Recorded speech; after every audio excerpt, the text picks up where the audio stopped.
की, पर गलतियां सबको ज्यादा याद रहती है। तो मैं शुरू करती हूँ। मेरे प्यारे विद्यालय, आखिर कौन कह सकता है कि तुम मेरे लिए सिर्फ एक विद्यालय हो।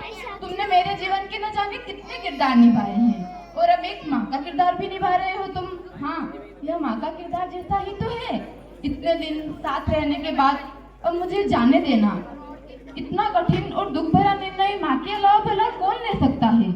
आज मुझे ऐसा लग रहा है जैसे मैं एक बेटी हूँ जिसे आज विदा होना है, और तुम एक माँ हो जो मुझे खुशी के साथ हंसते हुए विदा कर रही हो।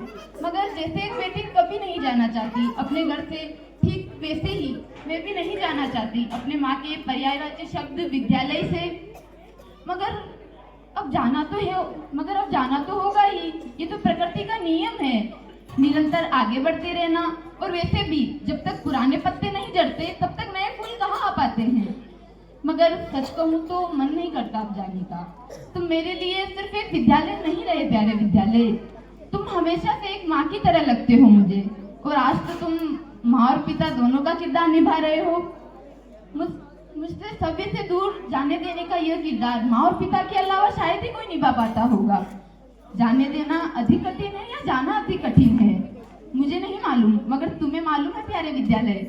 तुम मेरे भीतर ऐसे बस चुके हो प्यारे विद्यालय कि जैसे एक बेटे के भीतर बसी होती है एक माँ। घर पर रहते हुए भी आधा विद्यालय रहता है मेरे साथ। कल विद्यालय में क्या करना है?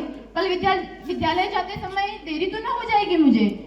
ममता मैम कहीं वो हड़प्पा सभ्यता वाला पाठ ना पूछ ले, कहीं श्वेता मैम आज कॉपी ना चेक कर ले, प्रिंसिपल सर इंग्लिश में कोई वाक्य ना पूछ ले मुझसे, और परीक्षा के बाद किसी को बताते हुए मानिक जी सर देख ना ले, नहीं तो कहेंगे तुमसे यह उम्मीद नहीं थी बेटा। ये सारे छोटे छोटे डर मुझे जीवन के प्रति सजग बनाते हैं और जीवन में कल के प्रति उपयोगिता बताते हैं। ये सारे शब्द मेरे जीवन का ही एक हिस्सा कब बन गए मुझे मालूम ही नहीं, मुझे पता ही नहीं चला कि कभी इन शब्दों को सुने बिना भी रहना होगा मुझे। ये सारे डर जो मुझे पहले डर लगते थे अब आंखों को नम कर जाएंगे।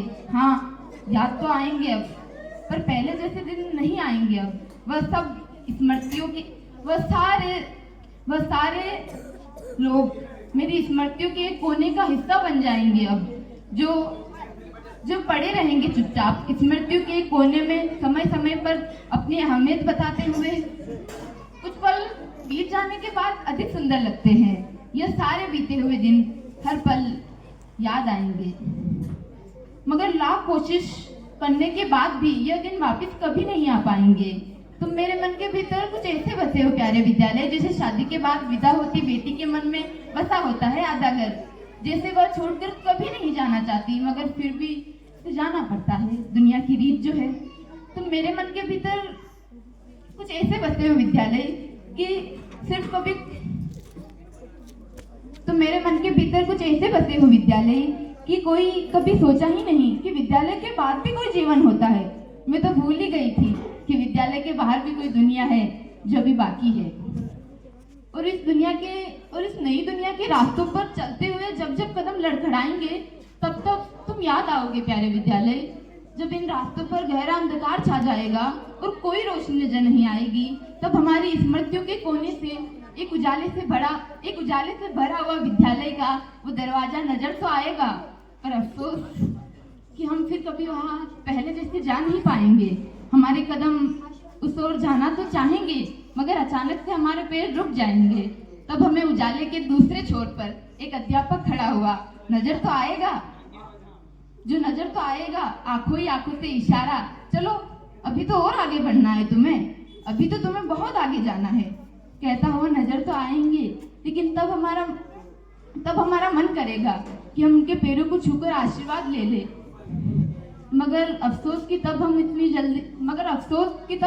जल्दी में होंगे कि रुक ही नहीं पाएंगे। काश मेरे पास भी किसी नाटक के अलादीन की तरह एक जादुई चिराग होता, मैं उससे मांग लेती ख्वाहिश में कि बीते ही ना ये दिन, मैं बस हमेशा यही रह जाऊं इसी विद्यालय में, मेरे ये कदम यही थम जाए और इस विद्यालय के आगे कहीं बढ़े ही ना मेरे ये कदम। मगर कोई ऐसी ख्वाहिश जिसमें मैं हमेशा विद्यार्थी ही बनी रहूं। पर यह टीवी पर चलता कोई नाटक थोड़ी ना है, ये तो हकीकत है दुनिया की, जहाँ का नियम है आगे बढ़ते रहना, हर रोज कल से थोड़ा और आगे बढ़ना। और वैसे भी जब हम जाएंगे तभी तो नए लोग आ पाएंगे यहाँ पर। और यह दुनिया केवल हमसे नहीं बल्कि सब लोगों से मिलकर बनी है। इन्हीं सब में से कोई जाते हैं तो कोई आते हैं, जो अपने साथ बहुत कुछ, लेकिन इस जाने आने के खेल में वो अपने साथ न जाने कितना कुछ ले जाते हैं, जो उनके काम आता है इस जीवन में, इस नई दुनिया में चलने के लिए। पर अभी तो बहुत कुछ बाकी ही रह गया है, जो मैंने किया नहीं पर करना है। अभी तक तो इस विद्यालय में रहने वाले वे सारे पेड़ जो मेरी विद्यालय की यात्रा में साथी रहे, उनसे मुझे ढेरों बातें करनी है और उन्हें धन्यवाद भी तो कहना है।